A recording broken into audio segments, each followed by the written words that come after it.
everyone out there listening, and welcome back to yet another episode of your Slightly Mighty podcast, the local podcast dedicated to the many musicians, venue owners, and concert promoters who call Charleston, South Carolina their home. My name is Hop, your host and humble facilitator, and today will be our 16th episode together. There are 3 episodes remaining of the current season, so if you are enjoying what it is we're doing here, please take a moment to share the show. It really does make a big difference. We have a very special spotlight show planned for you today that requires a little bit of an explanation. First of all, as I would personally like to see the show grow beyond my own limited perspectives, someone has taken me up on my long-standing invitation to guest host an episode. My brother from another mother, saxophonist, band leader, and all-around great guy, Mr. Andy Masker. As some of you might know, Andy and I were originally from Charleston, West Virginia, and like many of you, we moved here many years ago with our wives to stake out new lives here in beautiful Charleston, South Carolina. Andy and I have been writing and performing music together for over 25 years and have several active projects together, and so there's really no one better suited to step in for this first guest hosting gig. This show is going to be all about that brass, and since I literally know almost nothing about horns other than as an avid appreciator, Andy will be stepping in today to interview 3 of the area's most influential horn players, Dr. David Carter, Hank Bilal, and Chris Williams. This show will proceed much like the Bass Spotlight show, with interview segments followed by song selections from the featured artists, along with some bumper music from Andy himself. I elected to not directly participate in these conversations in order to keep things moving along, but you will certainly find Andy mighty enough to handle these conversations capably. So sit back and relax as we investigate the hornier side of music with SMP's first Brass Spotlight show. I'd like to say a couple things at the top of this episode. Though saxophone is indeed a woodwind instrument, it is often used in many brass-specific ensembles and often generically gets lumped into the brass section. So I embrace and accept the position of red-headed stepchild as we get started. Secondly, I just want to say a special thanks to my lifelong friend Hop. I've always been fascinated with the countless hours of research and hard work you put into any topic to better understand the world and how you fit into the bigger picture. The Slightly Mighty podcast certainly shows your intellectual and inquisitive nature, and how this enriches the lives of all who know you. It was an honor to get to talk with these amazing musicians, and an honor to be part of the Slightly Mighty podcast. For our first conversation, Andy will be talking with Dr. David Carter, and here's what went down. So, Dr. David Carter, what are some of your first and most important musical memories? Wow.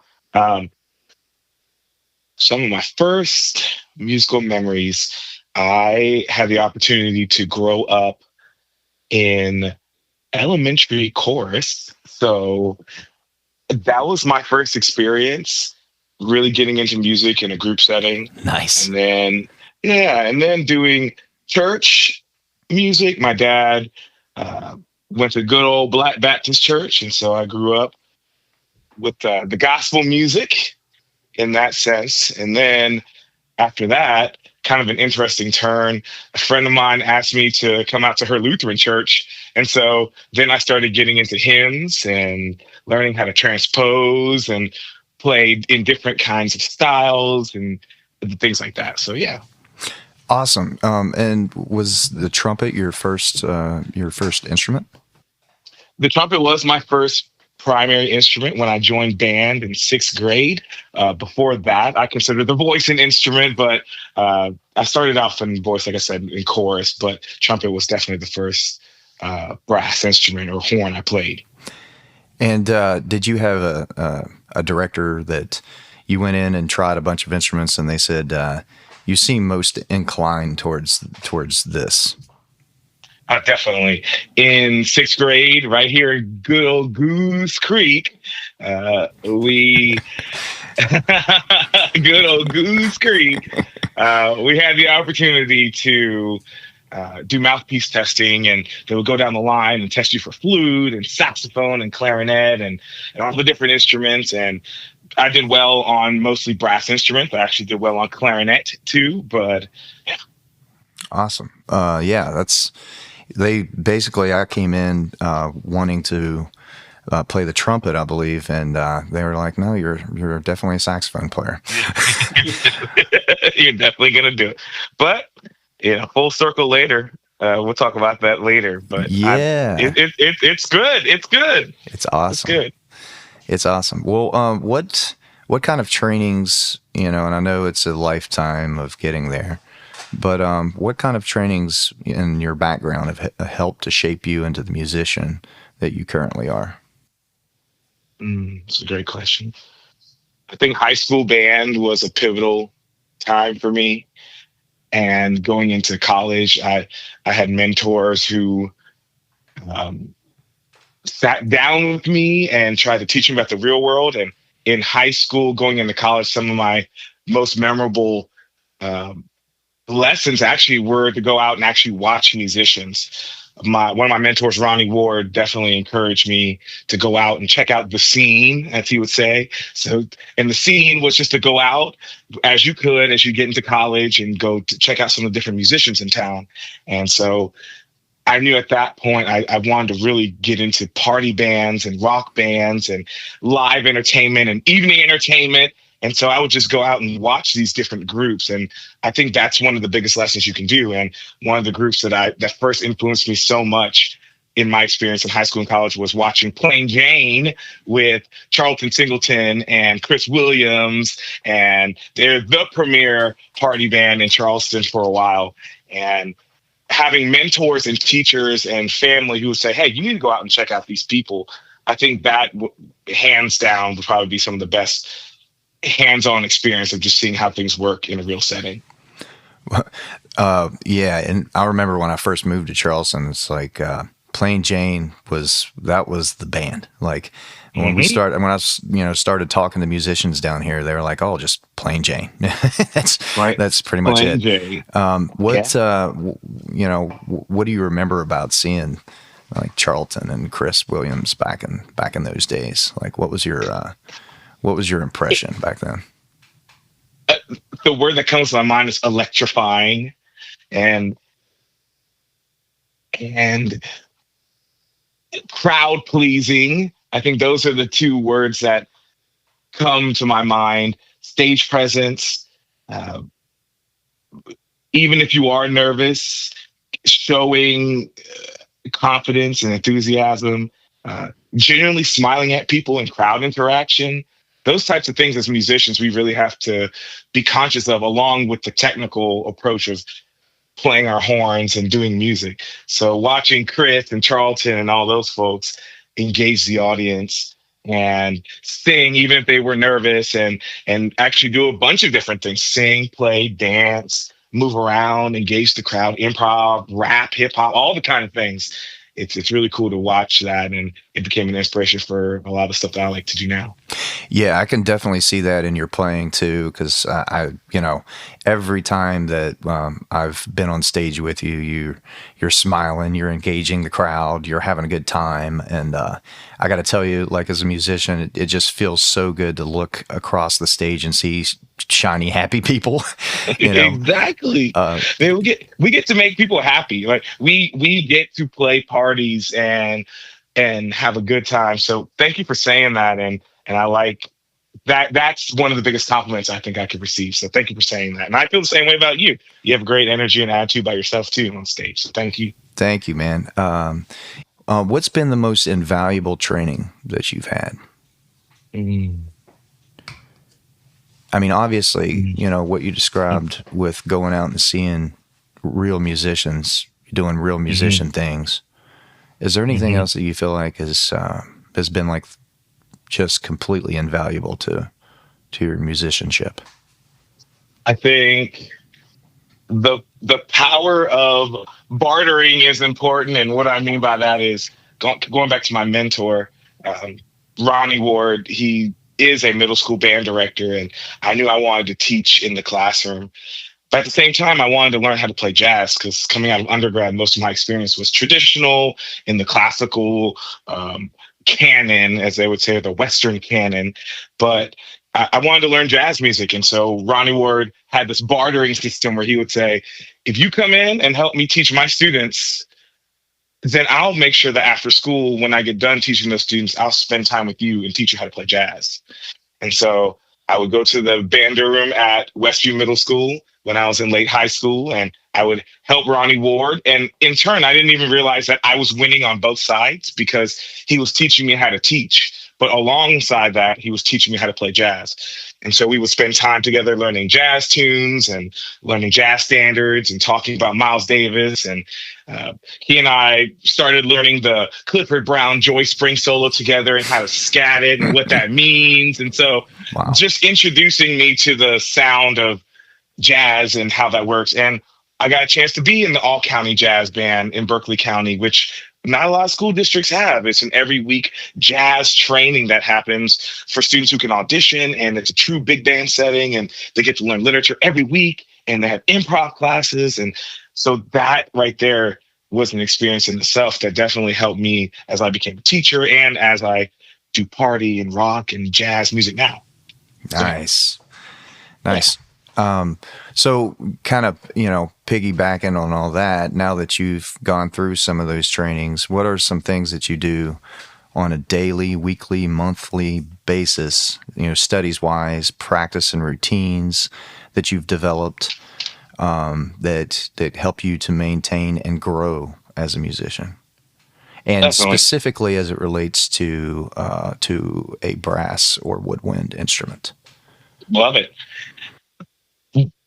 Along with getting those experiences of observing and learning and taking things in orally, you have to do the maintenance on your horn. So, especially as a brass player, endurance is something that we have to work with. There are different components of music, as I like to talk about. So, yeah, time, tone, technique, tuning, theory is something that's important in learning tunes. So, there's a bunch of T's to learn with that. And so that applies to the horn either as a brass player or when I'm doing saxophone. So examples, as a brass player, just doing simple mouthpiece buzzing, just doing some mouthpiece sirens. So I sound like a duck. I sound like a duck making an ambulance sound, an ambulance call, and that just helps with my flexibility. Can you demonstrate that by any chance? Sure. If I let me see if I have a mouthpiece nearby. Yeah. So our mouthpiece. It's a small little mouthpiece, just a few inches big, and you put that against your mouth and you make a sound. And how I try to teach students a lot of times is imagine like you have a piece of hair in your mouth and you're trying to spit out that piece of hair. So you make this kind of sound. So on a mouthpiece, if you can hear it and it doesn't sound too crazy, the siren would sound something like this.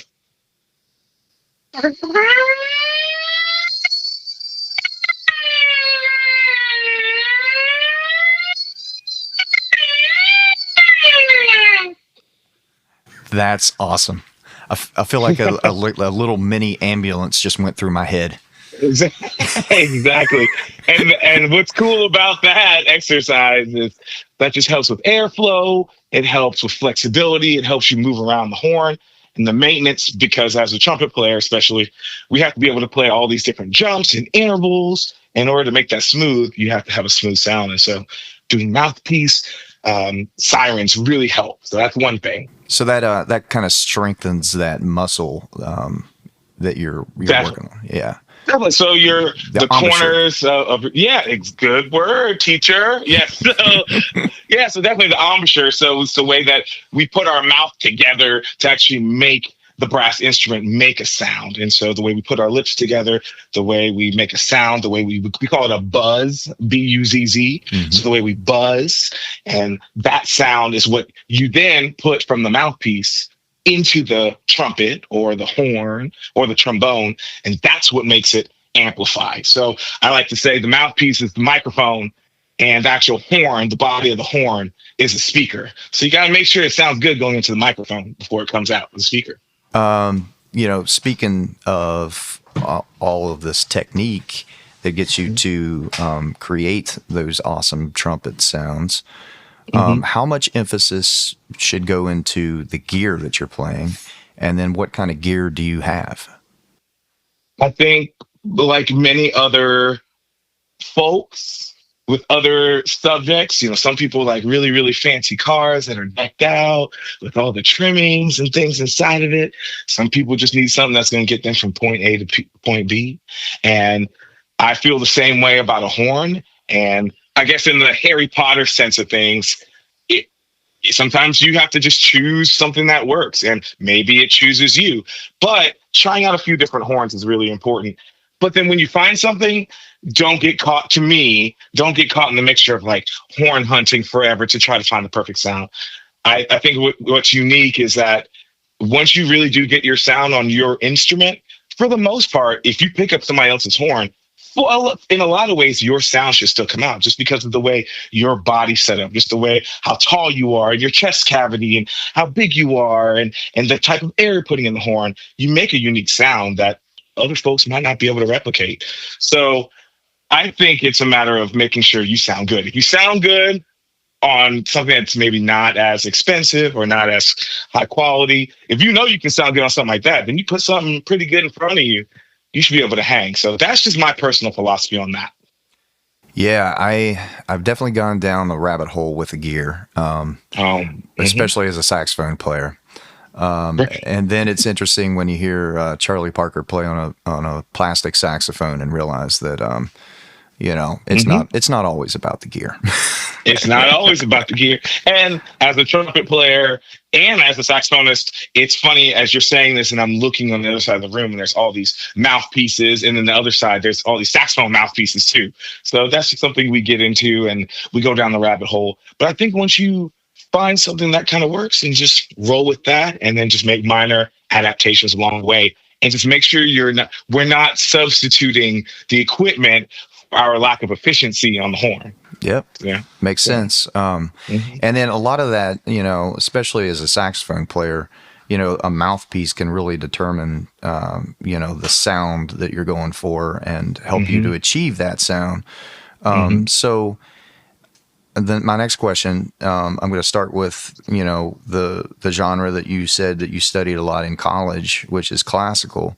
Describe me methods that you've used to help craft that classical sound. Great. Listening is important across all these different genres, especially the traditional classical sound. And the sound that I really tried to go after was listening to Wynton Marsalis. Wynton Marsalis, playing the Carnival of Venice or playing Rustiques by Bozza. I joked around and told folks as I was going through high school and college, I said, yo, Wynton Marsalis was my private teacher. And people would say, what? Because I would have him playing so much that I would have his sound ingrained in my head. And so listening, playing back, assimilate, imitate, innovate. Clark Terry tells us that phrase. And that's sort of my answer for this. Listening to that nice, vibrant sound of Wynton Marsalis in high school, and then getting into college and learning folks like Phil Smith, and Håkan Hardenberger, and listening to these big, rich trumpet player sounds. Alison Balsam, she sounds great. There's getting that sound, and then also getting the facility and the technique. There's a certain type of technique that has to work with things. The way grace notes fall, the way certain appoggiaturas work, the way certain trills work, and all these other fancy embellishment terms that we learn. So those types of things, and getting the specific nuances. And this, to me, applies to all the different genres, but especially in the classical realm, because we are trying to replicate a lot of that traditional sound. Mm-hmm. And then I guess, to move into my favorite part of this conversation, describe methods that you've used to assimilate and, gain that sound with jazz, soul, funk, and pop music.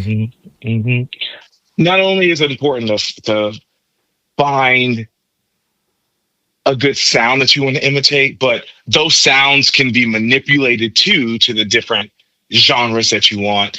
And so there might be things that you do tone wise that might sound slightly different for a jazz setting. However, the biggest thing is noticing in the jazz realm is noticing the range of the horn. Sometimes in a traditional setting, a lot of notes are they're scale notes, or they're pretty simple arpeggios that mostly fit into the range of the horn.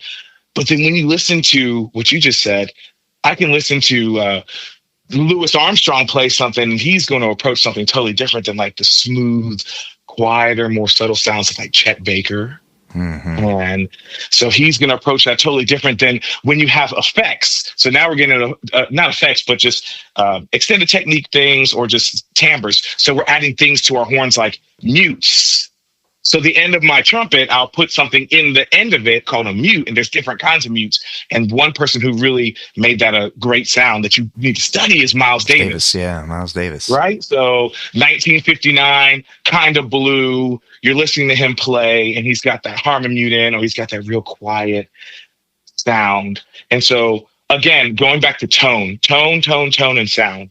And then I guess along with jazz too comes swinging the eighth notes, and this is something that we talk about all the time. It's really the small nuances of breathing and the breath emphasis. We think it's just pushing down buttons or keys a lot on trumpet and saxophone, but really there's a lot of subtlety in our breath.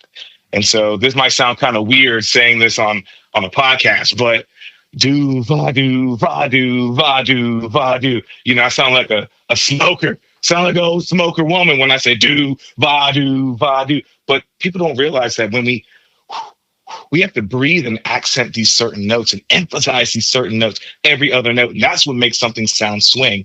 So it's those nuances, just like in classical music, that is really important. But especially the swung eighth notes that we get in jazz. Yeah, for sure. And you've already mentioned some of the artists that have influenced you and your playing styles. Miles Davis has already come up quite a few times. Louis Armstrong, Chet Baker. Who's some other people that you love? I love the sound of Woody Shaw. He's got a really unique sound. Woody Shaw, Freddie Hubbard's got a really cool, funky, groovy sound. Love Freddie Hubbard. Yeah, Clifford Brown has this technique, these running eighth notes and 16th notes that I would love to just keep studying. And same with Lee Morgan. Lee Morgan's got this funky sound that I like in a good way. It's groovy. Maybe a couple more. Terrence Blanchard, just got to see him a few weeks ago when he was in Charleston. He still sounds great. Terrence Blanchard. And just to end on another note, what about Blue Mitchell? Throw out a name that a lot of people might not know. Blue Mitchell on trumpet. Blue Mitchell. Never listened. I'll have to give him a shot. Check out Blue Mitchell. You might like Blue Mitchell. Cool. Yeah. There are so many musicians and so many recordings out there. And kind of reflecting back on us talking today, a lot of things I've been driving home have been just the sound, imitate, assimilate, innovate. How do you do that? I think it's just listening to people that are actually outside of brass players too, and woodwind players. If I want to extend and expand more, why not listen to a guitarist to get influence? Why not listen to an awesome vocalist that might rip an awesome line and I want to imitate that back? Just the horn is imitating the human voice in a lot of ways. That's the point of a horn. We're trying to imitate a lot of things that the human voice can or can't do. So there are a lot of nuances in the voice. So I think it's the same thing with that too. So just listening for those nuances, listening to other horn players, listening to people outside of my genre, but also trying to explore harmony in a different way. I think in jazz, a lot of times we think of harmony going up and down, like here's the chord and we must play these 4 or 5 notes that kind of fit in the chord. Well, instead, maybe approaching things with like wash of color sounds. So like studying somebody like Michael Brecker and how he has like a wash of sound, or John Coltrane, how he has washes of sound to imply harmony. So thinking things like that. Or what do you mean by wash of sound exactly? So when you listen to, no, you're great. So when you listen to folks like Michael Brecker or any of these fusion players that are really out there, when they're playing things, they're not, a lot of times when you listen to folks again like Chet Baker, they're swinging a lot of eighth notes. They're playing really nice melodically in the chord changes. They're playing very simple arpeggios, some really nice lines. But then there's this sort of intensity that's different when you get into some folks like Chris Potter and Michael Brecker, and when they're playing, and John Coltrane, and when they're playing these rips of lines that are just implying all these chords. They'll play like 15, 20 notes within a second.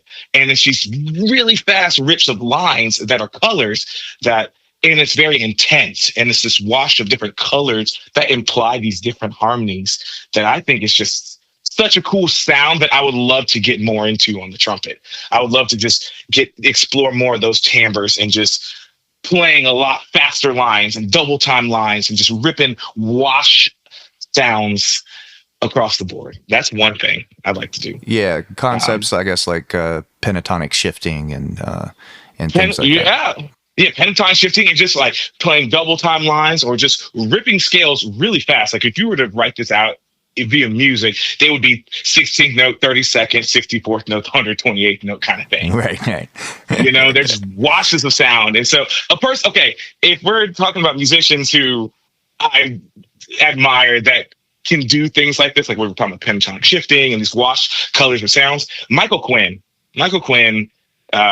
saxophonist in Charleston area. He's been a very big influence for me when just listening to his sound. Like he's got this really beautiful, lush sound. But at the same time, when he wants to put out there these wash of sounds and this intensity and this fire, he can do that. He can turn it on. And I love hearing that. Yes, he's incredible like that, for sure. Yeah.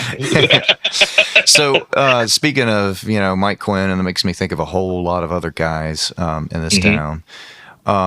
What makes being a horn player different than the other instruments that we play with?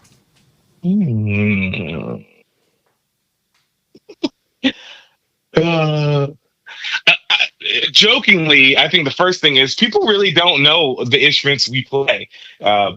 Having taught middle and high school and college, it's funny going around to people and them.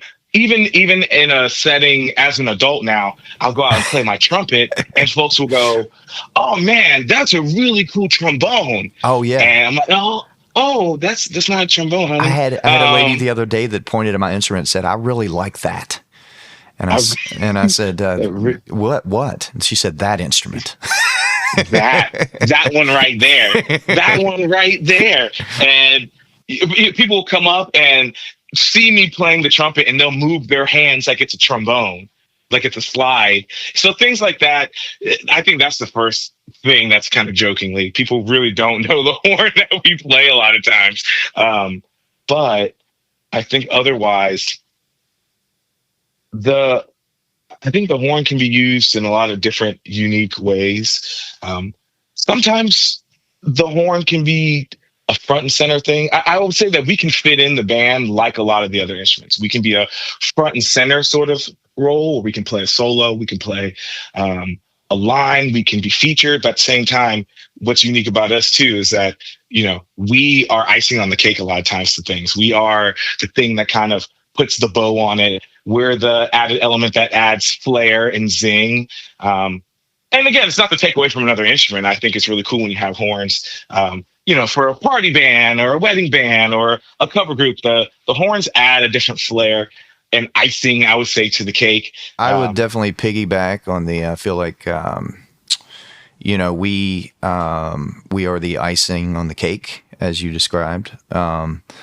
Oftentimes, I feel like we create sections, especially when we're doing the party band kind of thing.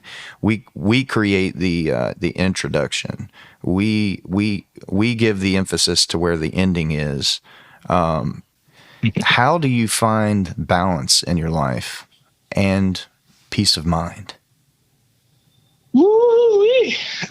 That's tough. It's tough because when I'm not teaching, then I'm producing. If I'm not producing, I'm gigging. If I'm not gigging, I'm DJing. If I'm not DJing, but first and foremost, I'm at home with my kids. So I'm at home with my kids. I'm not at home with my kids, and I'm trying to take care of the wife. I'm trying to make sure everybody's cool. I think, how do I find the balance is that it really does take a village, and that I guess first and foremost, I have a great support system. So I work with a great team with the producing team that I'm with, Emerald Empire Band. I have great fellow producers that are foundations and wealth of knowledge. I have teacher friends who are a wealth of knowledge that give me advice and things to do to help with that. I have an awesome wife and children who are great. And sometimes they'll ride with me to the gig and help me get stuff set up for a minute, and then they'll go on their way for a little bit. So first and foremost is having a village that's understanding, and that's one thing. But the second thing is front loading. So a lot of it is just front loading and organization. And it sounds cheesy and cliche, but it's true. We need to have a calendar. You need to front load things. If you know that you need to have preparation, you need to designate things out.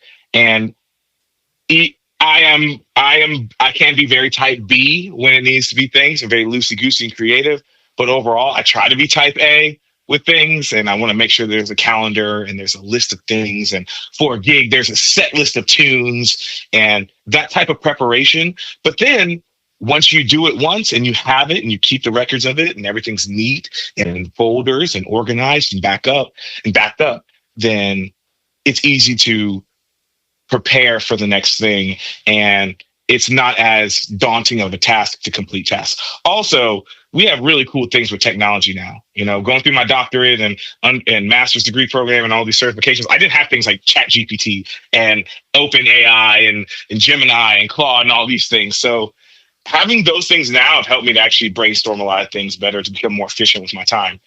And then last thing I would say is the biggest thing about that is the book Atomic Habits by James Clear. That book is a wealth of knowledge, and it's not a music specific book. It's just a book about the life of James Clear and sort of his views on how to change systems and processes and habits to monopolize your time and your efficiency in your life. And I think there are a lot of great things in that book. And the big thing that I'll take away to kind of answer this question is he says you can always change your systems and processes. You might not be able to change the end results all the time, but you can always, in the moment, change your systems and processes to tighten them up, to make them better. So that's something I think about every day when I'm kind of doing the same tasks of emailing people all the time or having to prepare every single week. Sometimes it can get kind of mundane, but if you have a way to front load it, and if you have all that stuff backed up and you're thinking about how you can tweak those systems and processes, then you realize you actually have a lot of time. You actually realize you have a lot of time to do things. So. Yeah, and kind of a follow-up here, but what are some qualities and traits of musicians, performers, and music educators that you find the most valuable? Mm-hmm. Dependability and responsibility. Yeah. For first and foremost, dependability and responsibility. You can be an amazing, talented musician, and whether this is in a high school musician context or you're a college musician just playing casually, or you're playing in a bar band, or you're playing in a rock band, or you're playing in a band that charges millions of dollars. Dependability and responsibility. You got to show up on time. You got to do what you say you're going to do. If you say you're going to be prepared and be ready to go and hang with these folks and be able to do what you need to do, then you need to be dependable. You need to be responsible. It doesn't matter if you're the best musician in the world with the best fingers and the best technique and you can shred everything.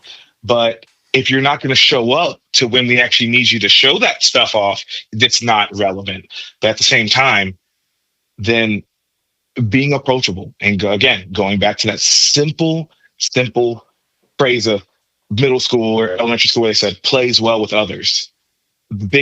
You have to be able to work in a team setting. If you're doing your own solo show and you're doing your own solo instrument thing as a horn player with tracks or whatever, you do what you want because you're your own boss. But when you're working with a team of folks, it's really important to communicate and work well with others, talk to people, and be dependable and responsible. Those are the top things. And if you had a dream ensemble and you were able to make it happen, what would be like the peak for you in terms of just the dream come true? Oh, give me an example. Like, what would you mean? What would yours be? And then I'll give you mine. To probably play with a bunch of top level musicians who enjoyed playing, showed up with a great amount of preparation, and could play pretty much anything that I could create and put in front of them with the execution of like a snarky puppy. Oh, for sure.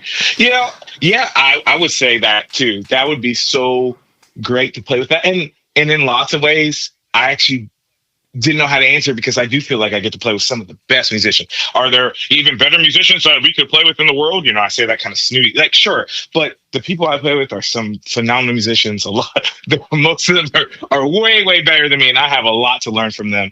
Um, but realistically, the dream ensemble, I have two, I think. I have two or three. One would be to play just on stage at a really cool festival or performance hall and just to play some really cool, funky, groovy, energetic dance music. We do another yacht rock show. We'll do another yacht rock show. I love some yacht rock, getting people up on the dance floor or, sitting in the audience and then they just want to get up three-fourths of the way through the show because they just want to dance and have a good time. That's one situation. And then the other side is I love musical theater. There's the other side that I love musical theater. And so if I could conduct a top-notch orchestra pit for a rock and musical, I would love that. That would be so fun. I loved doing that when I was a high school director and doing stuff in college. If I could just conduct an awesome group of horns and drummer and bass player in a pit, in an orchestra pit for a Broadway show, that would be an awesome opportunity. That does sound like a lot of fun. Yeah. Where do you see yourself in 10 years? That's a great question.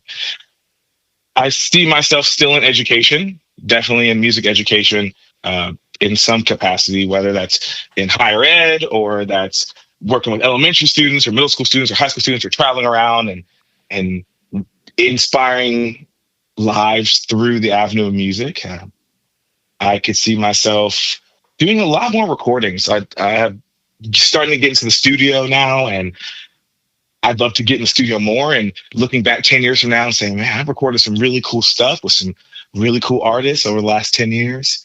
And then in 10 years, hopefully I'll be, no, I'm going to be a lot stronger pedagogically. I feel like I have a lot of great things to offer now as a teacher, but 10 years from now, even stronger musicianship skills, even stronger music skills and teaching skills, just to keep influencing the next generation, because they're the ones that have to understand this. They're the ones that we're not going to have an audience to perform for if we don't teach them the importance of what we do. What do you hope to achieve in your lifetime? Mm-hmm.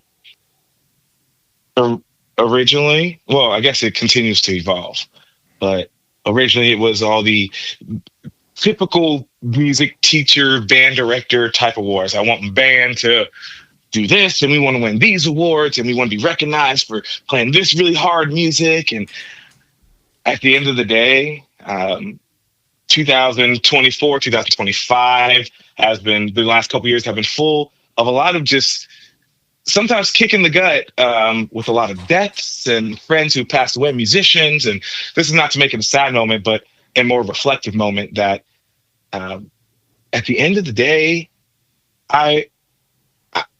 what do I want to have accomplished? I just want to inspire lives, change lives, provide opportunities for students and for people and for adults and children through the avenue of music, because we're still teaching and we're still working with people first and foremost. So perhaps through the avenue of music, we can change lives for the better. We can provide opportunities and give things that other folks may not have through the avenue of music.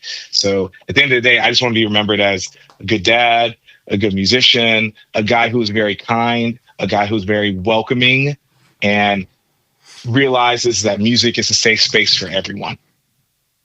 That's incredible. Spoken like a true educator. Thank you, man. Hey, Thank you. David, it has been a pleasure to get to talk to you, and it always is. I can't wait to get to spend more time hanging out, making music with you in the future. I really appreciate you being my first ever interview for a podcast and giving me such amazing and insightful information. Thanks so much for the opportunity, Andy. And I can't wait to talk with you some more. I can't wait to share the stage with you again soon. Awesome, brother. Have a great evening, and I'll talk to you soon. Sounds great. Thanks so much. See you, buddy. See ya.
For our next conversation, Andy will be talking to the ever funky Hank Bilal.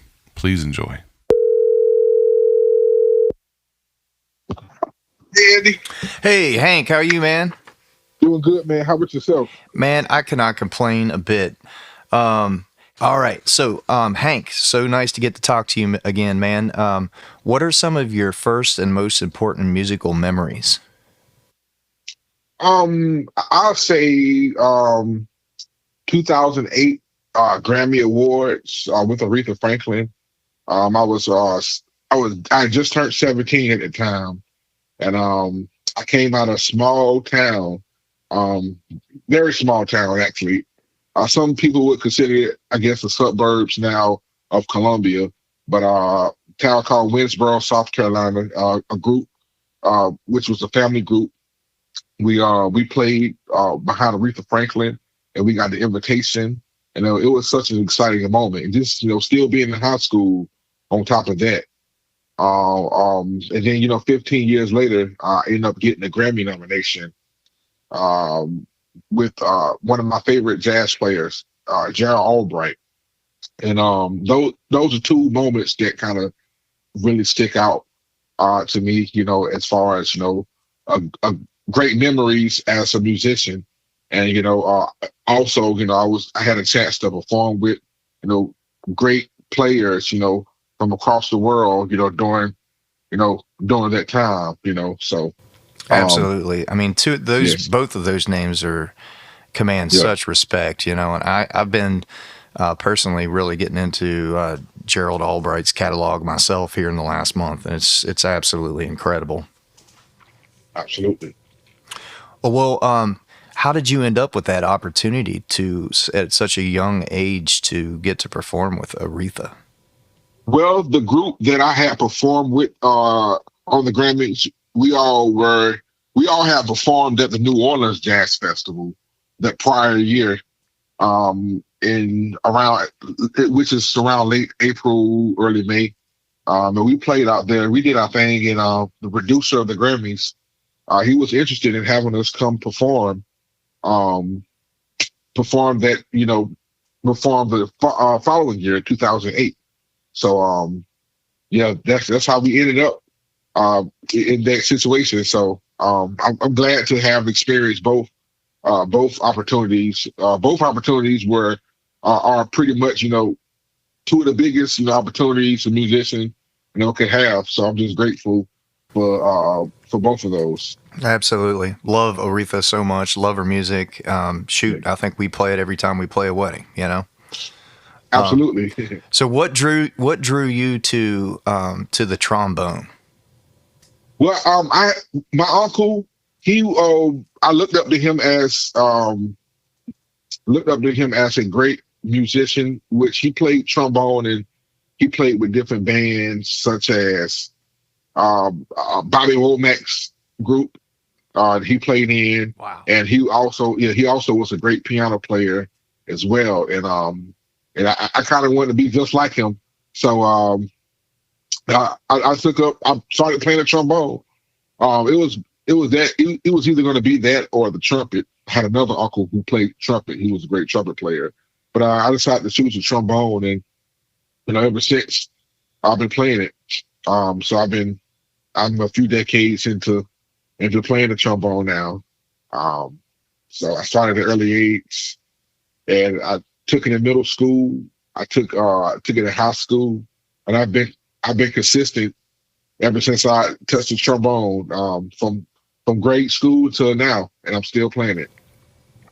Okay, so beyond high school, is there any specific trainings that you had? I mean, one thing I got to say about your playing is like you sound so connected to your instrument, and you have such a Thank you, beautiful tone. thank you, man. As far as experiences, um, but it is training. I say church. Playing in church, just as well as get a chance to link with other musicians and learning from them. And in addition to that, of course, taking trombone in college and having professors to teach me, even more. Okay. Even more. What college did you go to? Sorry to interrupt you, bud. Okay, you could. I went to Benedict College, and I got a chance to study under Emmett Goods as far as my trombone professor, and he taught me a lot as far as the trombone, and he's definitely one of the people that I look up to as a trombonist. Awesome. Yeah. So in college, do you feel like you kind of got some things in terms of like the way that you're going to study throughout your lifetime? What would be what would be some of your daily, weekly, monthly studies and practice routines and stuff that you've kind of developed and that you continue to do as a player? Well, you know what? A lot of things, I learned. I learned a lot, just by doing my junior and senior recital. Just those pieces. A lot of that stuff was stuff that I probably would have never thought about playing if I, Oh yeah. if I didn't make the music. But but a lot of those things, had hidden techniques in it and stuff, and different things, that I kind of apply to my playing today, and just different warm ups that I learned from my trombone instructor, and stuff. So yeah, while I was learning my senior recital, it was different things he taught me to do as far as performing it and and teaching me dynamics and stuff. So a lot of that plays a part in my music, whether it was dynamics or whether it was technique. So So what I'm what would just be some of those things that you do? I know as I was talking to Doctor David Carter, he mentioned this like the siren, and actually demonstrated it for us on his mouthpiece. What are some of the things that a trombone player does? some things a trombone player does. We buzz. You can buzz, which is something we learned in the beginning. We learned that before we even touch the instrument. But buzzing is a good technique. Just playing on the mouthpiece alone, and then doing that. And I say lip slurs, lip slurs. Uh, um, with lip slurs. What else? Just scales, random scales. Whether Hmm. it be minor scales, major scales, and just those things. Just those things. And practicing dynamics along with those simple things, Hmm. because whenever well, me personally, whenever I find a problem, and I say, if a part, say some music is difficult, I go back to the basics, and and I just uh go back to my scales, and go back to the little different techniques. I go back to those while I'm practicing. um you know just because I feel like you have to go back to what you knew, originally. You have to go back to that every once in a while, to be even better, because after the dope, you understand it better now. So Yeah. it's okay to go back to the basics. Oh, absolutely. To help you do certain things. Yeah, and a certain amount of it is maintenance, and I think that's what you're describing with that buzz, which I was saying, Yep. like David Hmm. Carter does like a siren with that buzz, where he just kind of Yeah. brings it up and down, and he's like focusing on the embouchure, the control of that muscle. I know as a sax player, I spent a lot of time doing that kind of stuff, scales and long tones, and dynamics, and trying to make sure that the pitch isn't varying when you're given a different dynamic, whether it happens to be pianissimo or Hmm. fortissimo, so very Yep. very very quiet or very loud. Hmm. But yeah, and it's surprising how hard it is to actually play soft sometimes, It is. and maintain that pitch exactly where you want it to be. Hmm. Hmm. Let's see, how much emphasis do you put into like the gear that you have, and what kind of Well, gear do you use? I try to have good quality. good quality instruments. As far as my trombones, I like the older model trombones. I like the trombones like from the '60s, '70s, um, more so the '60s. Like I have a con trombone that somebody just took great care of. It was from the 1960s, maybe 65 to 69, around that time, and it was in immaculate condition. I brought it from. I drove down to St. Augustine during the beginning of the pandemic because I ain't really had nothing else going on, so I went down there. Bought the trombone actually for. I bought the trombone I play right now. I bought it for $350. Somebody was just trying to get rid of it. Wow. They was in the band years ago, and decades ago, probably before I was even born, and they had it, and I brought it, and I've been playing it ever since. That's a con. That's before of course before all the companies merged, with Con Selma Paris and King and all of them. That's like from the Elkhart. That's the Elkhart Con, the original. So yeah, that's what I play now. I played with Yamahas for years. I've played with Kings. Those are some of my favorite brands too: Cons, Kings, Yamahas, and yeah, those pretty much the main things I played with. Every now and then I'll play with my F attachment every little once in a while or whatever. Awesome. Yeah, so as far as my trombones, yeah, those are my three top brands: King, Yamaha, and Con. It's I use I have a wireless mic. I use uh the Nukes company. And I just have I have different mics I use, I guess, for different settings.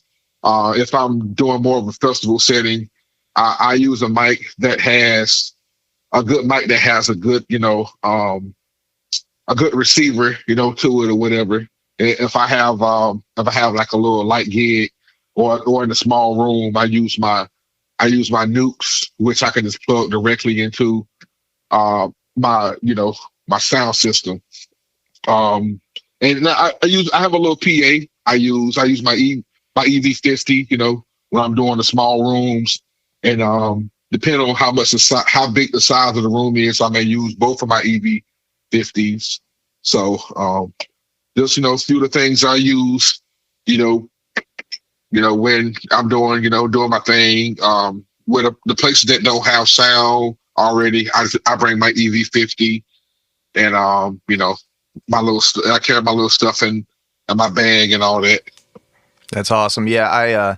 just to piggyback on what you were saying with the old instrument, man. The saxophone I currently play the most is a 1926 Con itself, and Wow. I love that horn. It's got a great sound, and I also do have a Selmer Mark VI, a 1967 Selmer Mark VI, but I tend to, like you do, I've gravitated towards those older Hmm. horns. I just feel like they've got a sound I really like, and they really hold up.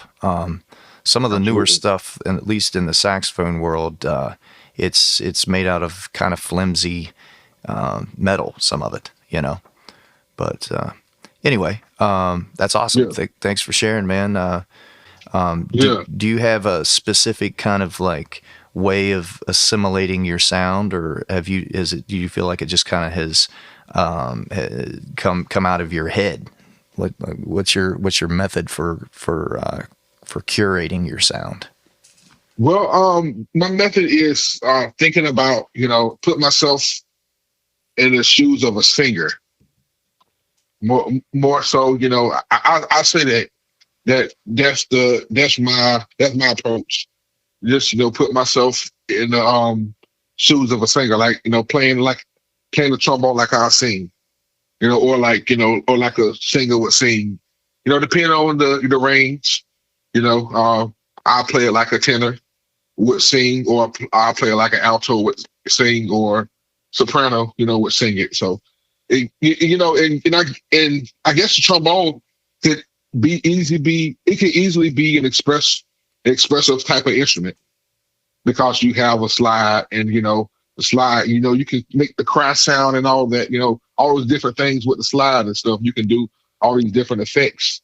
So yeah, just the trombone alone, even James Baldwin, he wrote the poem God's Trombone. He said the trombone is, the closest instrument to a human voice. That's awesome. And in listening to you talk about the way you play, honestly, I can't agree Yeah. anymore. Like, you sound like you're singing through your instrument, very much so. Thanks. And then you've already spoken about a couple of artists that have influenced you, obviously. Mhm. Who are some other artists that have really influenced your playing style? Other than Jared Albright, I say Kurt Whalum, definitely. I say Wycliffe, out of Augusta. He's another one that influenced my playing. Some, of course, Fred Wesley. Um, Oh yeah, of course. yes. So some of the greats. Just even some different instrumentation. Of course, Aretha Franklin. Uh, the different quartet groups, the whole quartet, thing or whatever. That definitely influenced. That's definitely it have influenced me as well. The blues, southern soul, little something everything. Pretty much influenced me. I say, whether it be hip hop, whether it be jazz, whatever genres or artists, I found inspiration from a lot of different styles of music in different artists. Some singers, some jazz players, some rappers, even some poets every once in a while. Yeah, most of the musicians I know, I feel like, have big ears, and we just Yeah. we got to hear a lot of different things. We kind of look at music as like flavors of ice cream. It's like, what do I feel like today? Yep. Absolutely. Well, what are your future goals as you continue to develop your sound and your bag of tricks? Man, I pretty much want to just I just want the world to hear my music, man, and and just continue to put out stuff, and continue to perform in different places, and just making music, making albums, just excelling even more and going to the next, doing the next best thing, and so on and so forth, and just staying consistent, and just being overall happy with what I'm doing, and just not giving up. Yeah, yeah, and that's the greatest part about music, really. And it's kind of what I talk to with students is it's like, there's no ceiling. It's Mhm. you can always set another goalpost, and you can work within, what you need from it. That's true. To get to that next level for yourself, and it's gratifying to arrive at a place where you're like, hey, I can do something that I couldn't do before. That's true. What makes being a horn player different than other instruments? Well, for one, you got all kind of parts that sneak up on you during the middle of a song. And just you really have to work harder. Sometimes in some situations you got to work harder, because you got little parts throughout the song versus somebody like playing. No diss to anybody else in the band, but versus bass player or keyboard player, guitar player, they can just play the chord, pretty much the chords, the whole song, and the chords might not even change, but the horn parts are going to change. That's one thing. Yeah. You know what I'm saying? Oh, I know. An instrument that really I feel like has a lot of demand is the bass. Hmm. It's almost Yep. impossible to walk up on the stage without knowing the music and get by without people knowing it. Yep. Yep. I agree. But yeah, horn players sometimes got to work hard. Another thing is, it ends up being what people want to hear. The the solos. People expect the horn players to do the solos. of course, that's another thing too. You know, we're and sometimes end up taking a melody, on some occasions. But yeah, man, in the role of a horn player, man, it don't get enough credit. I put it like that. It doesn't. We don't get enough credit. Well, what's it feel like to play in a horn section? Man, it feels good, man. It feels good. Just knowing there's somebody else, that's a horn player. Just knowing somebody else there, that two or three other people. Sometimes it feels good. Just to, it feels like a different kind of relationship that you establish. With other people. We are cool. At the end of the day, but it's just that relationship. With another horn player, is just even more significant. So that's cool. That's the cool thing about it, man. And the vibe, definitely the vibe. It's cool, man. I have a great time playing with all the horn players that I play with, man. And a lot of these weddings, that I play at, the people like the horns sometimes more than anything else. But man, it's always cool, man. Whether I'm in Charleston playing with the Emerald Empire Band, or whether I'm playing with whoever, it's always cool, man. I got a chance to play with a lot of wedding bands, a few funk bands, and I'm definitely grateful for all those opportunities, and I've learned a lot of music as far as being a horn player. Yeah, and I'm still learning music that has horns in it and stuff. Ditto. Yeah, I feel like there's a synergy that happens when we all hit that harmony, and that's true. And we can all bring that dynamic at the same time, and you can almost feel like the hairs on your arms racing, and you're like, oh, we got this thing right now is about to blow up. It just feels so good. Yep. And it blow up in a good way. I mean, like we're bringing it to another level, and it just feels right. Yeah. So what do you think other band members need to know about how a horn section functions and what it needs in order to be successful? Great question. Well, we need a solid band, of course. A solid group. You can't just throw horn players in there. But we, have a solid group. Patience, and just encouragement. Just to name a few things. I don't know. Yeah, for sure. Yeah, I feel like too. It's like one thing that really helps is making sure that everyone starts and stops at the same time. That's true. If one guy takes off and the horn intro is supposed to happen at a particular time, and someone starts playing the song, and we're like, hey, where's bar one? I missed it. That could be detrimental to the arrangement. So I feel like a lot of times the horns help to create the arrangement for the song. Yeah, true. And in what way do you think horn sections preparation for like an event is different than other instruments? Like, what do we have to think about that makes our job a little different? What makes our job a little different is the fact that we have to really know the music, like really, really know it. And because like its parts, like sometimes horn parts don't even repeat themselves.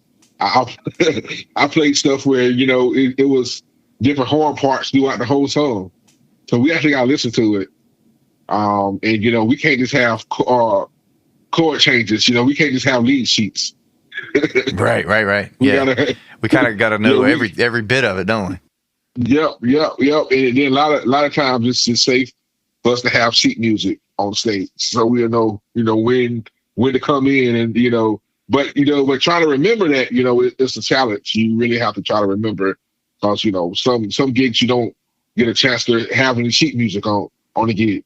Right. They don't want no sheet music. Right. Some bands don't Absolutely. want no sheet music. So you gotta remember that kind of stuff, and hats off to anybody who can remember that stuff. It could be challenging. It takes repetition, It sure plenty does. of repetition, and I guess repetition is the answer to a lot of the questions that you asked. This is repetition. Is doing it over and over and over again till you get better and better and better and better at it. Yep. And then you show up and they say, "Hey, we're going to do it in C instead of F." Oh, shoot. Yep, you gotta be ready for that. Yes, sir. Um, okay, so the next part, as a musician, as a music director, Hmm. as an educator, how do you find balance and peace of mind? Man, I go home and get in the corner and take me a little nap. That's how I get away from everything. But I guess the work never the work never stops. And and shoot, sometimes you get but so much sleep. Sometimes you get so much relaxation. And it's not easy to find a balance. I guess you got to make sure you have a good schedule and do quality stuff. That's really paying the bills or the stuff that you set aside with. But man, yeah, I do a lot. We both do a lot. So I guess we just end up finding it because I guess we're so used to our routines that you know our routines just are what what it is. We sleep when we sleep. Yeah. And, we try to make turn little vacations. We try to turn our performance trips into little vacations, in between or whatever. But I guess that's my way of finding balance. Just going to the gig a day early and just relaxing, and then seeing the city of wherever I'm going to be at. Yeah. So if I'm in like let's say LA, one day I'm gonna try to go a day or 2 days before that, so I can just I guess that'll be my time to unwind, or whatever. You just do something that normal human beings do. Absolutely, and that's the educator mind. Is Yeah, looking ahead and seeing the obstacles, and then looking at how you can overcome them, and the kind of yeah, preparation that you need to do in order to be at your at your peak, at your highest level. true. Thinking that through in advance is that's that's key to like being able to balance it all and be able to sleep at night. Feeling like I agree. I agree. hey, I knocked that one out. We're good. So let's move on to the next one. That's true. And then as we were talking about this kind of brings other musicians into it. What what are some qualities and musicians that you like to work with that you find the most valuable? Hmm.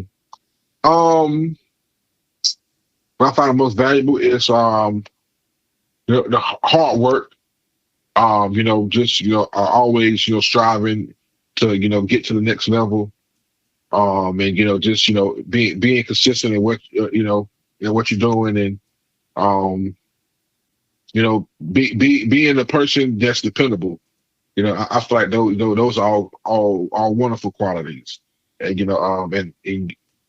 those are things I aspire to be myself, and I want to be around that kind of energy.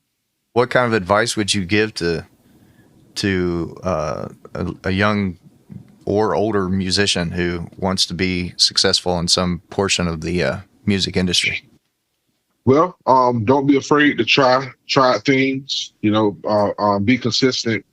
Um, you know, work hard at what you do. You know, you got any questions? Reach out to somebody you look up to. In the music industry or whatever.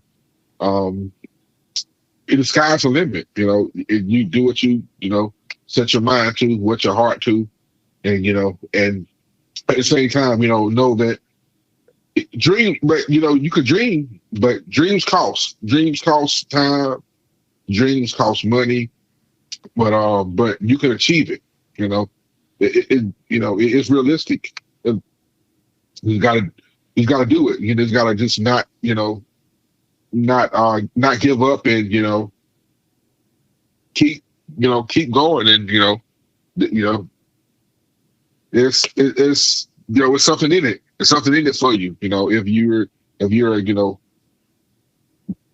dedicated person, if you're dedicated to your craft, you can't go wrong. What's your dream here?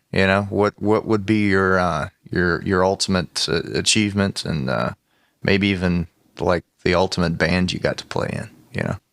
Oh yeah. I definitely in the future I want to been to put out music, several catalogs of music, and work got had a chance to work with so many different people, and meet people, be inspired, do some aspiring, travel different countries, and and play music all across the world, and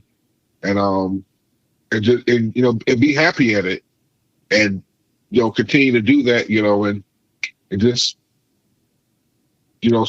spread the love of music, all over the place.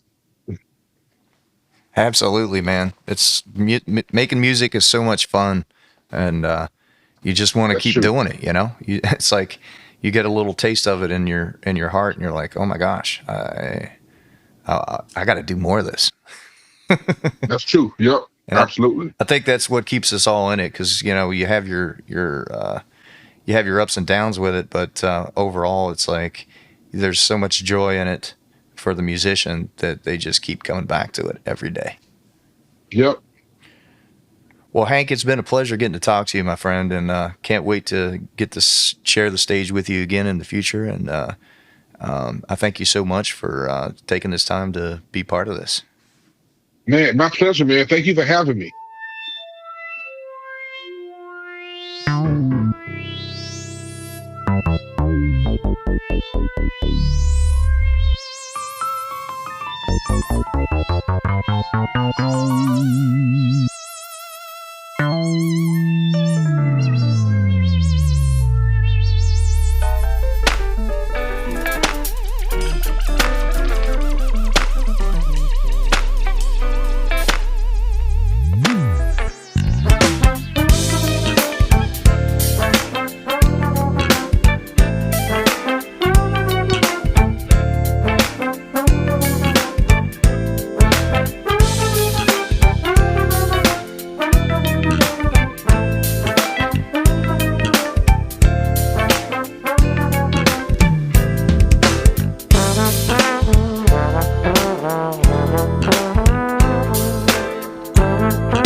For our last conversation today, Andy will be talking sax with local legend Chris Williams. So, hey, Chris Williams, so nice to get to talk to you today on the Slightly Mighty podcast. All right. Thanks for having me. Thank you so much. What are some of your first and most important memories of music and why you ended up in it? Wow. Early memories, man. Just me playing, just always taking pots and pans from around the house and beating on them, trying to get different sounds and everything, It's pretty much just me making a lot of noise and me getting my first drum set at an early age and, sax at 7. So that's like the early days, man. That was it. Awesome. Did you, when you got your saxophone, was that through like a band program or? Actually, it was through a band program, but I always wanted to play. So I had like a private teacher at the time because I was still pretty young and I wasn't even in middle school. So I wasn't able to join like one of the bands yet. But by the time I got to 5th grade, I was in the middle school band. And by the time I got 6th grade year, I was playing in the high school band. So. Oh, wow. In 6th grade? So, yeah. Wow. That's great. How did you end up getting that? Well,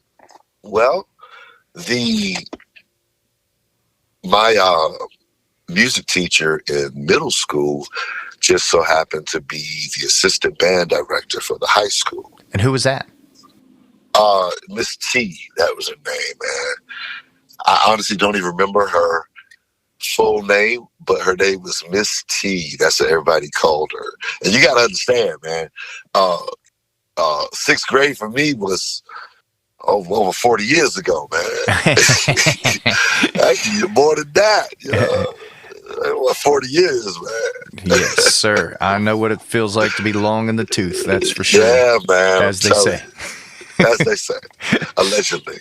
Yeah. So what drew you to the saxophone? Did you, was it just something that was given to you, or were you always as a kid just like, that's cool, I want to play that?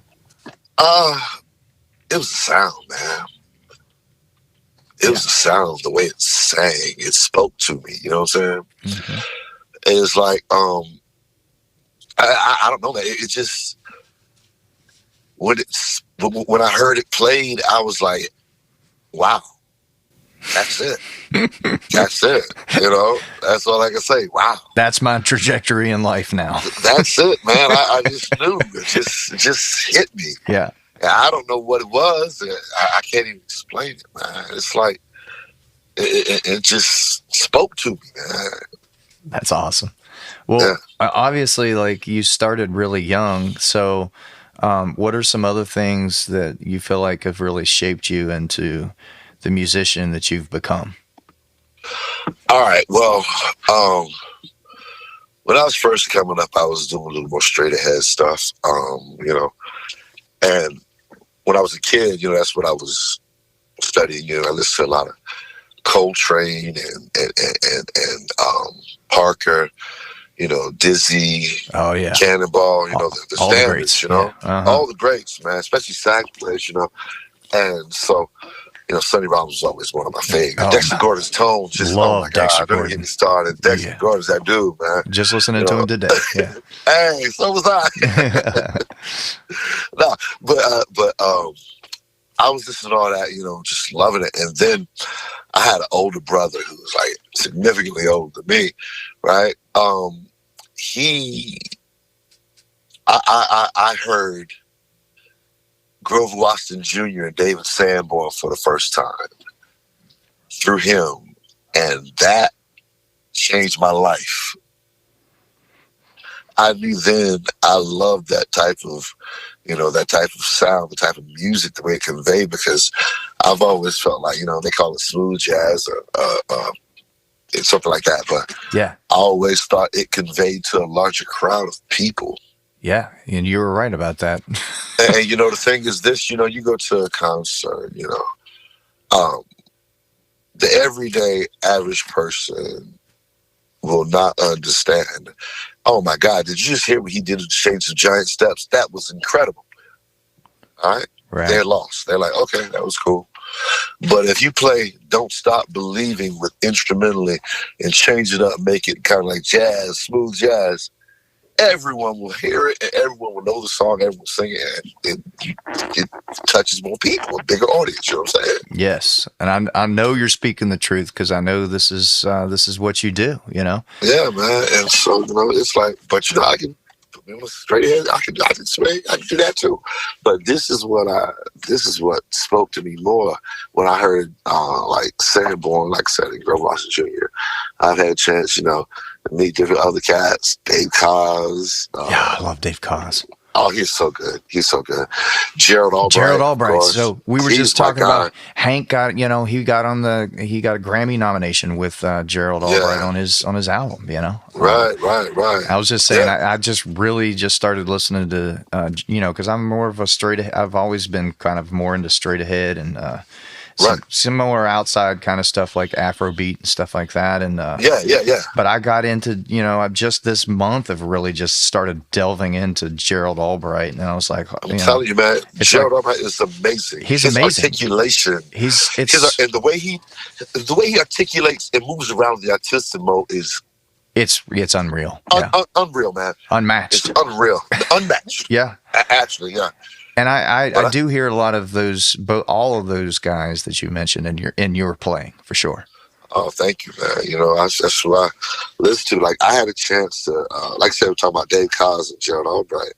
Gerald Albright was the guy that actually introduced me to the Leger Reeds. He gave me my first Leger Reeds. Oh, thank God for Leger, man. For him. Yeah, I know, right? Oh my God, thank you, sir. But we opened up for the Summer Horns. Wow. I opened up for the Summer Horns. It was Dave Cos, Mindy A. Bear, Rich Elliott, and Gerald Albright. Okay, all these people are monsters in their own. They're monsters, right? Yes. But it was like when Albright took a solo, all these other badass sax players just like bowed down to him. You know, it was such a you can see the reverence that they showed this guy because they knew this dude is just yeah. You know, yeah. So I'm like, Yeah, no, I get it with Albright. He's kind of I think he might be the pinnacle. You know, I think he is. I think he is.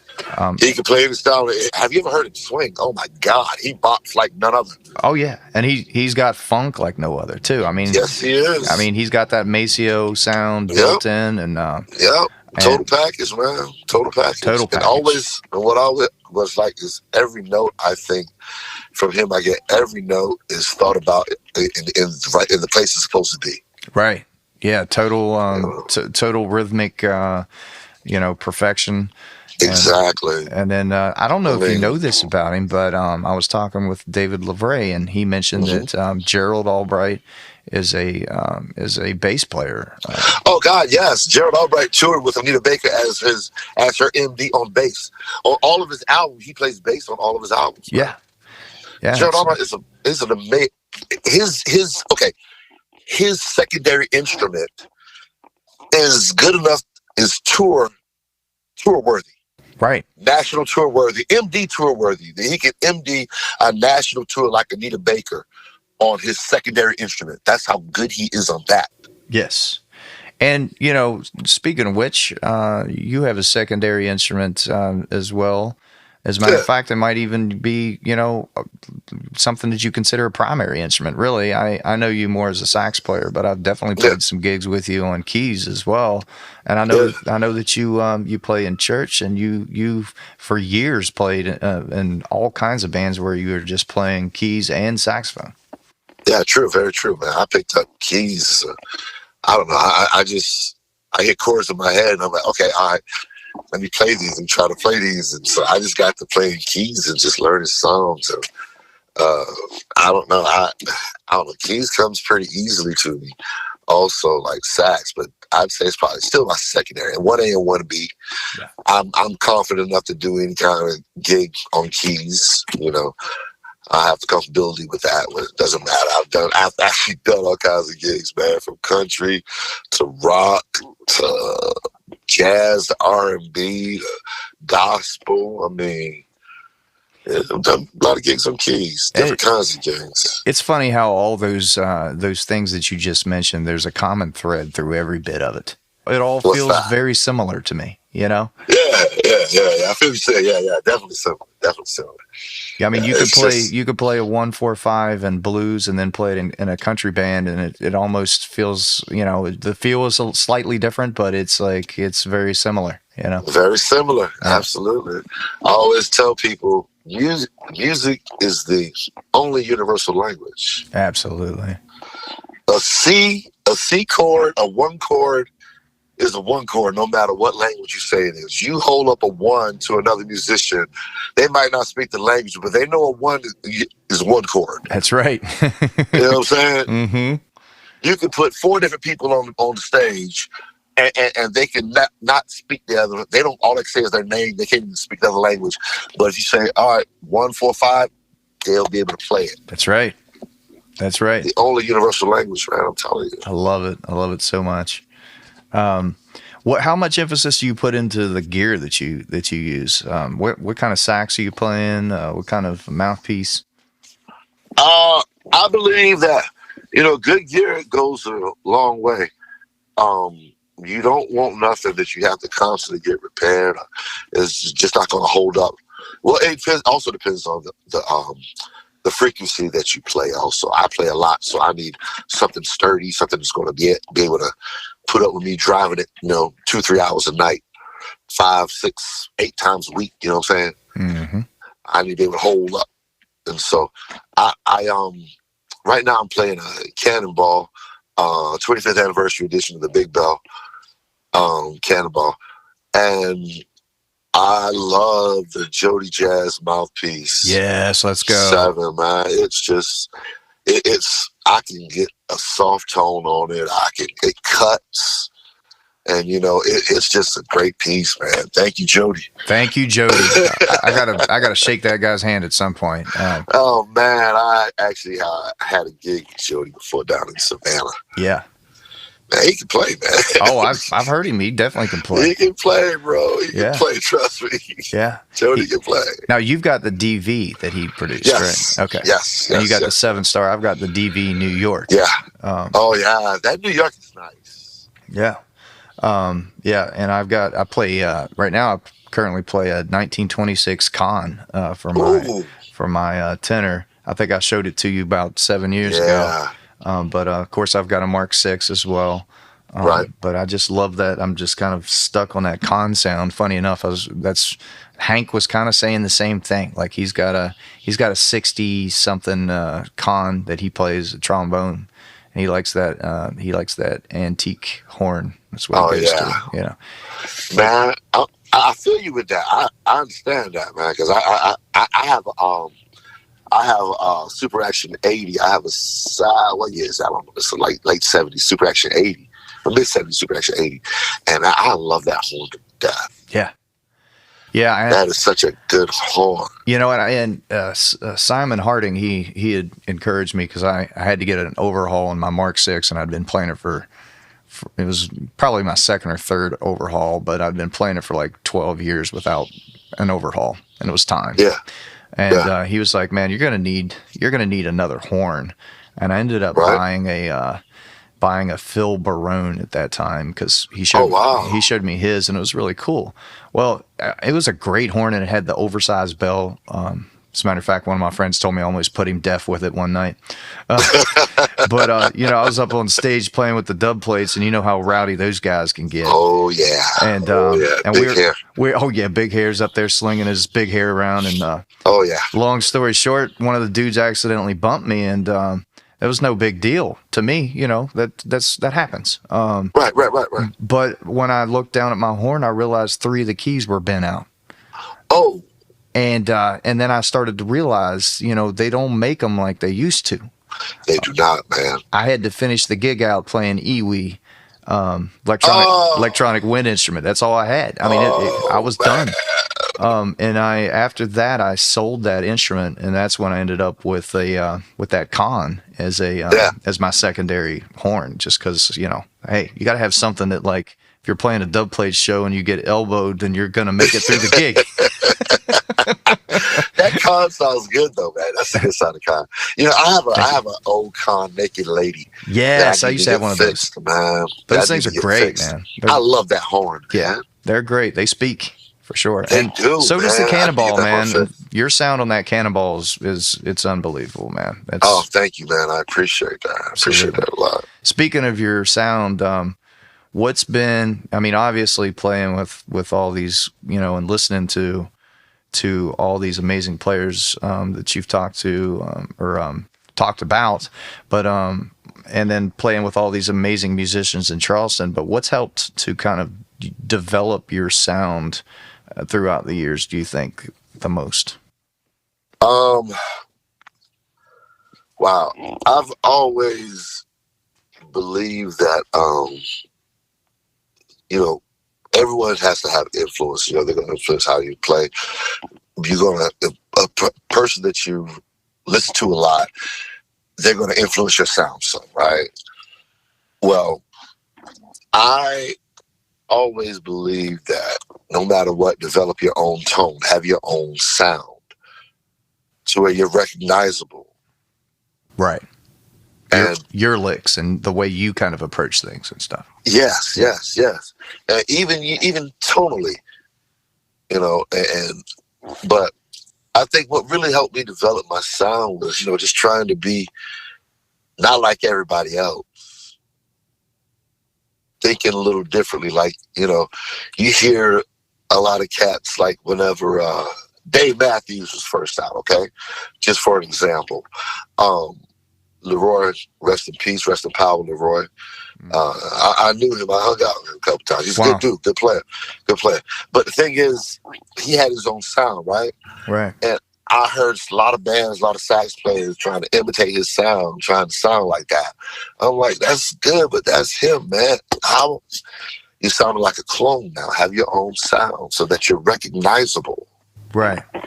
Mm-hmm. Of course, there's going to be some influence if that's who you listen to, and that's who you love the way they play, you like the way they play. There's going to be some influence, but always develop your own sound. Try to be different. Try not to sound like someone else. Well, what do you think you've done that's kind of helped to create and curate that sound a bit? I think it's playing with a lot of different bands, different people, different styles. You know what I mean? Mm-hmm. Because I won't play the same stylistically in a rock band as I would in a gospel band. Absolutely, yeah. You see? And there's different things, different techniques, different ways I play, different ways, I had a different approach. Right. I have a different approach to different styles of music. Now, and I think that's also a good thing, to be versatile in the way you approach a song, stylistically. It might not be something you're used to doing, and I love uncomfortability on stage, a healthy level of uncomfortability, because it keeps you on your toes and makes you have you at the top of your game. Oh yeah. Yeah, so, there's nothing that's a better learning tool than having someone that just took a solo that just blew your mind. Oh man! And then knowing you're next. I know, right? Man, I played some gigs at the some shows with Branford Marsalis, right? And this man takes a solo for me. He's like, "All right, Chris, you up next?" I'm like, "No, I don't want to." Right. Nah, I'm telling you, but you've never heard two guys argue over who didn't want to take a solo more. I'm telling you, man. You can ask Charlton, and Charlton would be like, "Man, yeah, them boy been arguing over who didn't want to take the solo. I'm like, man, you take it. He's like, no, Chris, you take it. I'm like, no, man, you take it. Yeah, I remember You know, sit back and chill.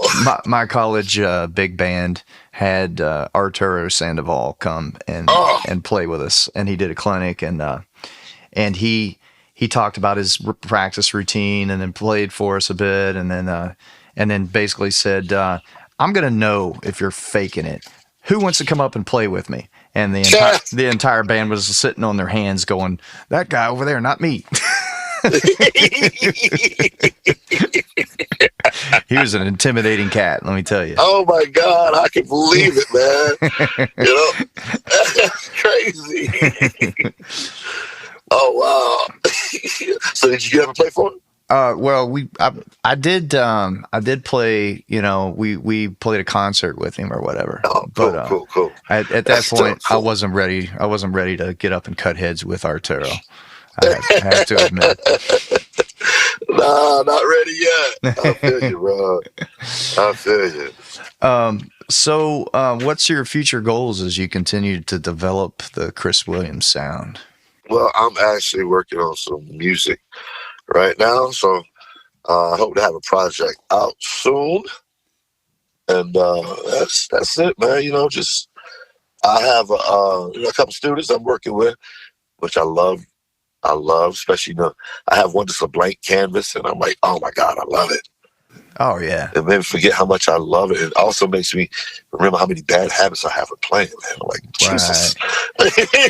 right. You have to relive You know? all that, right? Yeah, exactly, man. So, but nah, I'm just, you know, and still playing, doing what I can, man. You know.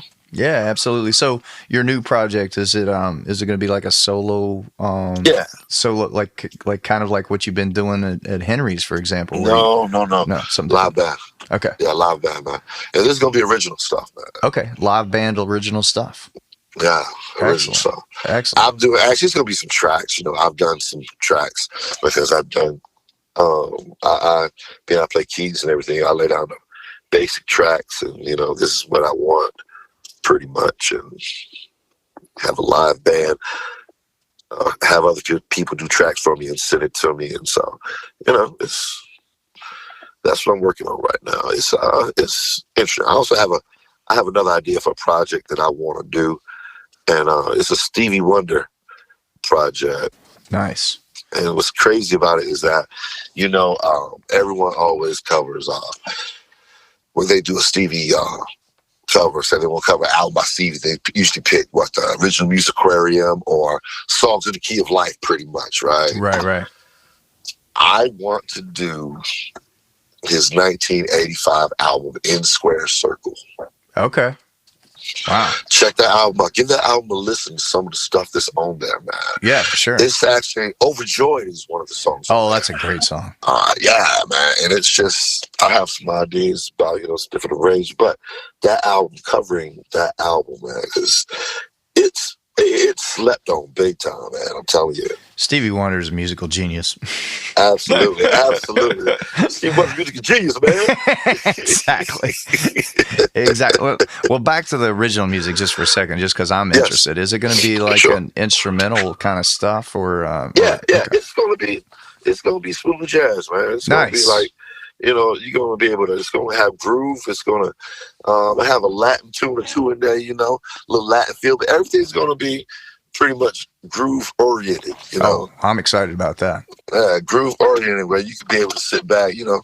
It's gonna have some riding music too, you know what I'm saying? Right, bob your head music. Man. Bob exactly. Your head. I love it. That's my kind of stuff right there. So this next part, we're going to talk about kind of what we do that sets being a horn player apart from other instruments. So, in your opinion, what makes a horn player different than other members of the band? Well, because pretty much we're the only other instrument besides the vocals carrying them that can only play melody lines. Single lines, you know, think about it. Everything else, they can play chords and all, you know, you have different things, but we're the one that play the melody. Right. You Yeah, know? we play, and we can only play one note at a time. One note at a time, man. So, we're basically a solo instrument Except when you have a horn section. when you have a horn section. Exactly. So what's it like playing in a horn section when it's at its best, for example? Oh my God, are you kidding me? I love playing the good section, man. When you got those lines played together, the harmonies sounded just right, everyone blending and listening. Yes. Man, that is heavenly, bro. Thank you. That's what I think too. I love that, man. It's like it's its own euphoria, you know? Oh, I mean, I would rather play in a horn section than be a single sax player by myself on a band. Give me a section, man. 100%. I don't even need to take no solos, man. I just like playing the line. Yes, I'm the same way, man. And I know we've had nights where we look over at each other and we're like, oh man, this is working really well right now. Exactly. And that's what I love, man. That's what I love. Same. Well, what do you think? What do you think other band members should know about that, like that experience, and like what they need to do in order to make that happen for us? Hire more horns. Absolutely. Hire more. I always say, every band without a horn section is not a band. But no, I'm telling you, man, horns take things to a different level. It heightens everything. I'm telling you, it takes it to another level. When you think your band, okay, yeah, you're playing on 10, so you think you throw a good 3-piece horn section in there, you're at 12 automatically. Right. And I'm telling you, man, get horns. It will enhance your band. I promise you. Yeah, David Carter described it as the icing on the cake. Oh, absolutely. Yeah. We're the finishing salt on the meal. We're the salt around the rim of your margarita, man. Yeah, you got to have it. Yeah, You should have it anyway. You should, at least. I know I did the other night on Cinco de Mayo.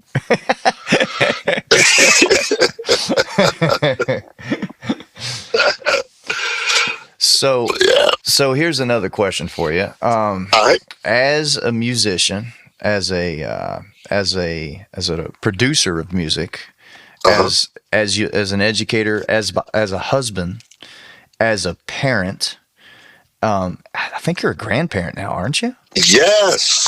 How do you all of that? How do you find balance and peace with your rigorous performance schedule and all those things that I just mentioned? Man, to be perfectly honest with you, it's hard.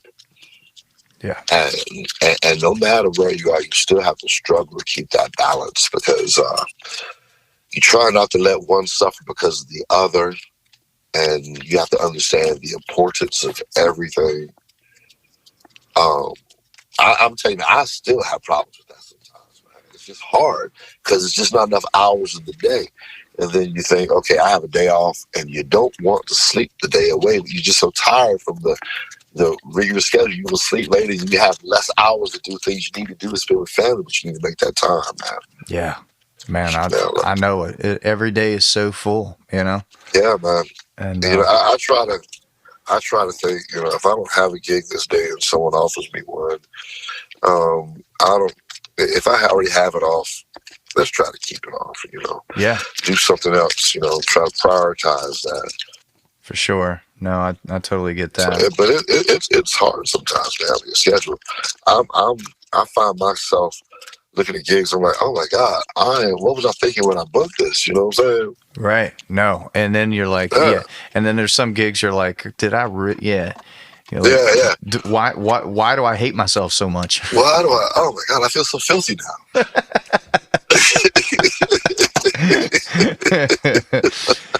So you work with all kinds of Charleston musicians. You're well known in the area, and everyone wants you in their band. So what are some of the qualities of people that you work with that you find the most valuable? Who are the people that you like to work with the most? You don't have to mention names, just kind of like traits that they have. Traits. Yeah.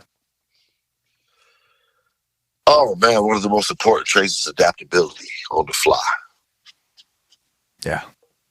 I need someone that's not going to get flustered. I like to be people who don't get flustered easily if things don't go the way they're supposed to go. Right, right, right. I like people who keep that professionalism going throughout the whole thing. You never know, because only you know. The audience don't know, but the audience will know if you show it on your face and your countenance. You know, That's so true. Yeah.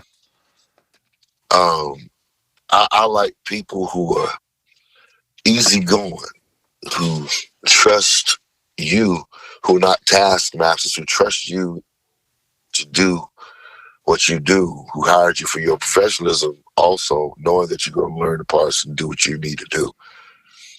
I like those type of people. I like those things. And also, a really important thing, man, you just got to be a good, nice person. Someone I can hang out with after the gig, or someone I can hang out with just when I'm not on a gig. You know what I'm saying? Right, right. Yeah, not a two-face, in other words.